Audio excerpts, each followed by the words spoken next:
Hello, everyone, and welcome to what I believe is the 22nd episode of Cape Ann ARTWaves, which is a show that we began back in the earlier part of this year to really bring out the best in our Cape Ann artists during what became a very challenging time for the arts.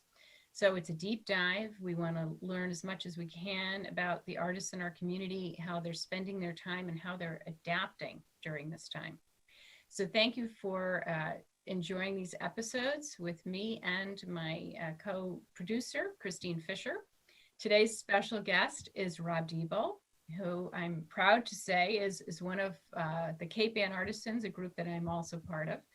And we're just going to dive right in with Rob today and learn as much as we can about him and his work, which I personally think is fantastic, but we want the rest of the world to know that. So welcome, Rob. Thank you, Jackie. Great. So why don't you start out by telling us, because I know you're not a native, and I'm not a native either, so it's okay, when and how you came to Cape Ann. That's sort of a good start, and then your artistic background and sort of follow the flow of where you started and where you are today in your art career. Okay, well, let me start with, I'm actually a native of Michigan. I grew up there in a very artistic family. My father was an artist, a painter, a potter. And so I grew up there and went to college at Bennington College in Vermont back in the 70s. And that's where I met my wife, Kim, who dragged me out here.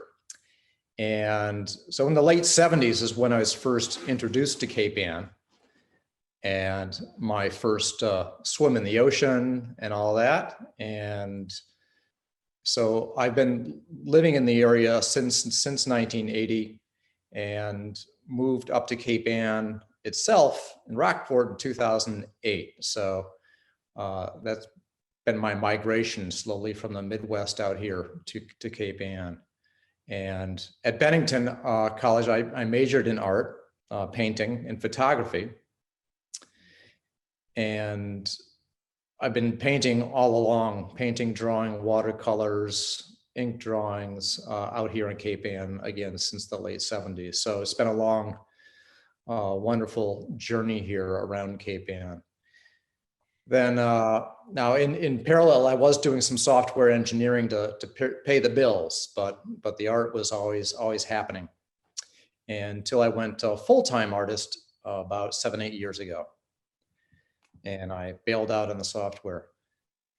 And that was a brave thing to do. I think I remember when you made that transition. It's sort of like moving that one foot over to the floating device there. It's great. How do you feel about that now, the transition?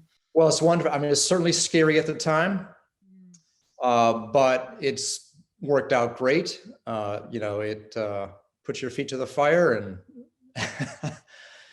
makes you really develop the whole business side of things. And being a member of Cape Ann Artisans and working with other galleries in the area, Rocky Neck Art Colony, Museo Designs in Essex. And, it's been a great way for me to immerse myself deeply into Cape Ann and the really incredible artistic culture that is in this area that, until I actually moved here, I didn't realize really how deep and broad the artistic roots with so many people here really is. So that's really been enriching. So life is good, really good right now. Let's talk about your art and how it's evolved, and specifically how you would describe sort of where you started and then where you landed, because you really today have a very specific, I'll call it almost a trademark about your work. I think we can pick a Rob Diebboll out most of the time. And that's a great thing to achieve as an artist, but you probably didn't start there, if I had to guess. Sure, we all have our own journeys, right? And my father, again, was a painter, and he was very much into figurative work. And I somehow inherited that passion as well for drawing figures and painting figures. And so initially it was, I would always be sketching just on paper figures at the beach in very kind of energetic ways. And over time, got more deeply into the oil painting. I would always be doing watercolors as well, which are nice quick studies at the beach. And initially things were, my style was kind of tight, a common thing, and then I loosened up as time went on. And really in the early 2000s, kind of made a leap into, I think, the beginning of my current style, which varies a little bit depending on whether I'm doing plein air or in the studio work. So I'm working really in the last 20 years, primarily in oil, watercolor, and more recently, these ink brush drawings, which are really fun. And those are, I have a lot of knowledge in, exposure to Japanese art from my early days with my father, who had a lot of Japanese influence in his pottery drawings. So anyways, these ink drawings are very quick, fresh. Every mistake shows. So they're very hard to do. But that all feeds into my, sorry about that. That's okay. We all have our Got to turn off the cell phone. technology blips. Yep. Yeah, so that all, the watercolor and the inks all feed back into the oil and vice versa. So, and then I, maybe 15 years ago, started introducing dogs into my paintings as well, since they were at the beach, depending on the time of year. So those really became another kind of trademark of what I do. And the beach is, really everywhere you look, right? From Yeah, where I live, I live right next to a couple of beaches, Cape Hedge and Pebble Beach here in Rockport, and I was out at Long Beach yesterday, and Good Harbor is also we had one of those beautiful fall days. Yeah, we took advantage of a nice picnic. Yeah, So I will do plein air at the beach in oils as well. And sometimes if they're small enough, I'll finish them right there. And others I will begin at the beach and finish in the studio. So I have examples of that. And then other pieces where I spend a lot of time on, weeks, months, sometimes, are larger pieces in the studio that are more constructed, designed. Okay. So it's kind of those three ways of approaching the work that I typically use. Okay, gotcha. So plein air from photos, and then more constructive, meaning you might be picking things out of, I don't want to guess, but yeah, it's kind of a collage. I pull from different things. I'll pull from drawings and videos. I've done paintings strictly from videos. Videos are great for things like dogs, since they. Yeah, that's true. You get the special movements, and Yeah, that's great. So, in your opinion, looking at your work, is there a significant difference in terms of the end product when you do it, say, plein air versus in your studio? yeah. As far as influence, Well, just what it looks like when you're done, because right. obviously plein air, there's a lot of distraction. There's, like you said, almost anything can happen. Yeah, plein are naturally going to be a lot broader brush, less detail, impressionistic, quick. And so the challenge there is to keep it really fresh and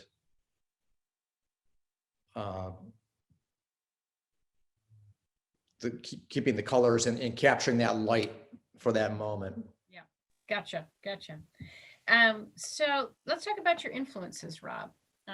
So of course, I first want you to describe your work, and then I can give you, my opinion as an outside observer. But I'm curious, who are the people that influenced you and the styles that you look back to not necessarily emulate, but be inspired by? I mean, it's hard to put labels on things, but Milton Avery's work was once described as modern folk. Okay. And Mhm. I've studied American folk painting a lot too. And then you've got Edward Hopper, Mm. who is one of my biggest influences and loves. And my father, again, who was, his figure painting and drawing was a big influence. And then for teachers, Tim Harney, who's also a figurative painter out of Beverly, was one of my favorite teachers and influential. So, those are just a few, but those are really a few of the big ones. Yeah. Are you still studying? In other words, do you take time out to take classes now? I haven't lately. Mm. No, I took classes maybe 10 years ago with Tim Harney or so, but not lately. Okay, yeah, I'm just curious because some of the artists I've interviewed, they're nonstop, taking every class that becomes available, and but it seems like you've landed on an area that you want to focus on, and you just want to keep making that even better. And I have to say personally that Hopper really jumps right into my head when I see your work. It's there's a certain eeriness about it, like a little bit of a timelessness, and a psychological side to your work, in my opinion, where it's not just about what we're looking at, but it's about what it's representing in terms of just a capsule of time, just a time capsule. So it's I find it really interesting, and I'm not necessarily I have to say that our own collection is much more a realistic collection of work, more representational art.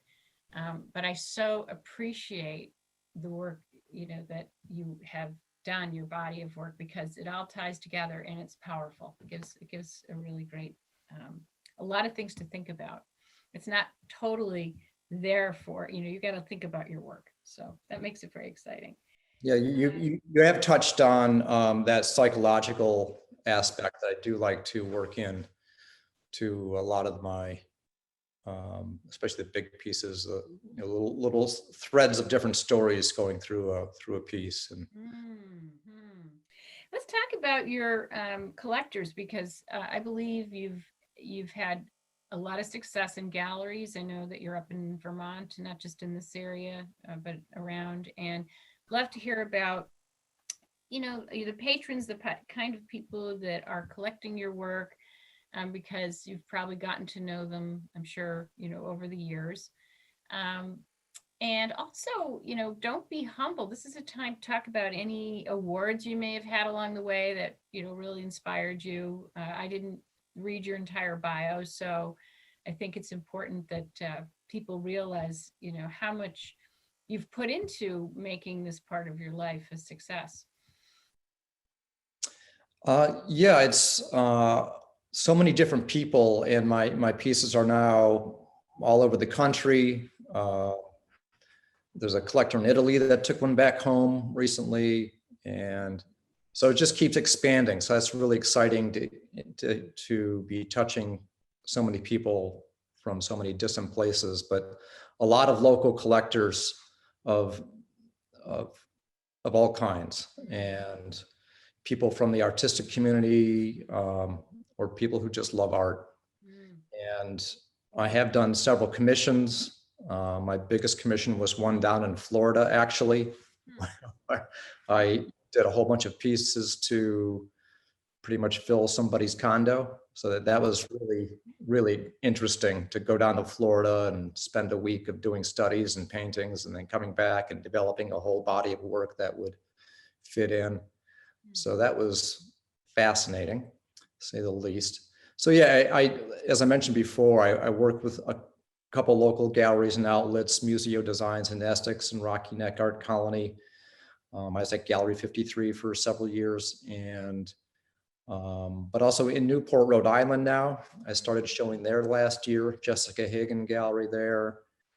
So, and of course, Cape Ann Artisans, who of course you and I are both members of.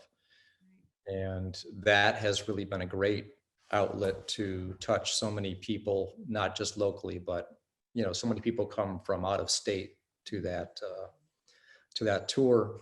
So I'll be continuing, you know, many of those things through next year. I've been asked to do a show in Newport again next summer. Was it a live show, Rob, this summer? What's that? Live? Was the gallery open down in Newport? They did eventually open up in Newport. So she's Jessica Hagan is doing doing well, I think. That's excellent. So Yeah.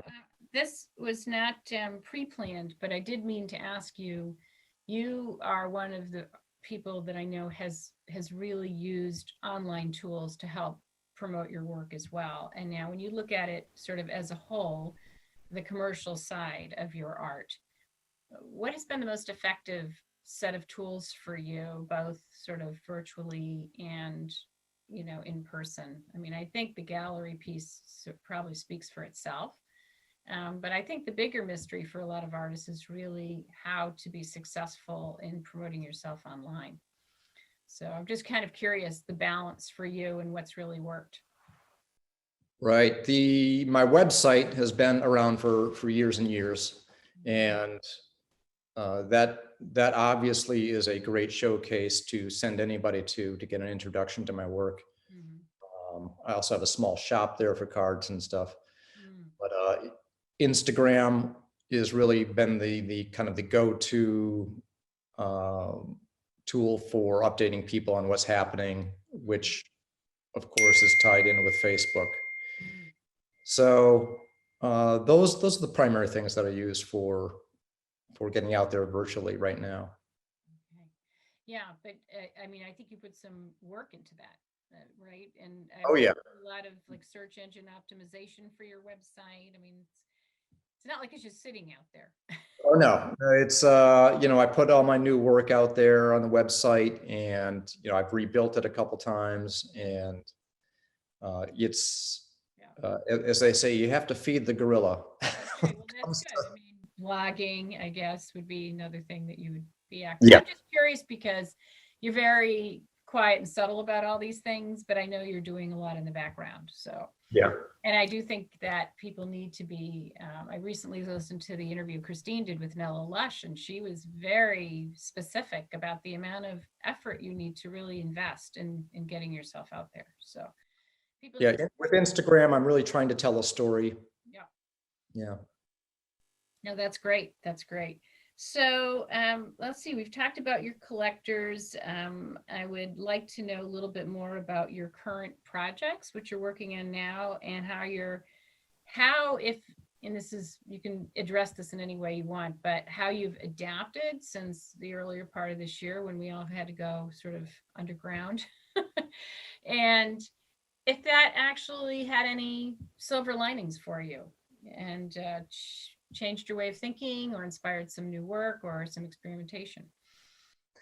Yeah, it's been a very strange year, of course, for everybody, but for family reasons, I had to take a little time off earlier this year. And so this summer, I just started getting back into painting again. And I've just finished a large piece called Lifeguard, which is rather dramatic, with red and green complementary vibration going on. And that I'm actually, do I see that in your studio? Oh yeah, it's right behind me there. Great. And yeah, I submitted that to, which I do a lot of as well, Cambridge Art Association. I submit work to their show. So that's been submitted to their Red show this fall. I find out tomorrow if it's been accepted or not. So we'll see. Right. So that's, and I've also done a number of small plein air pieces to kind of get me warmed up. So I'm getting back into it now, and we'll start developing a big portfolio for next year. Mm-hmm. So yeah, in a sense, pandemic has been an odd help to me this odd year. And I mean, I'm a bit of a recluse introvert anyway, even though some people may not realize that. And so I push myself out there, and so it's been timed well. Yeah. Well, we didn't really get much choice, but you're right. I understand. I think you and I both had similar personal situations. So, you just don't know what life's going to throw at you, right, Rob?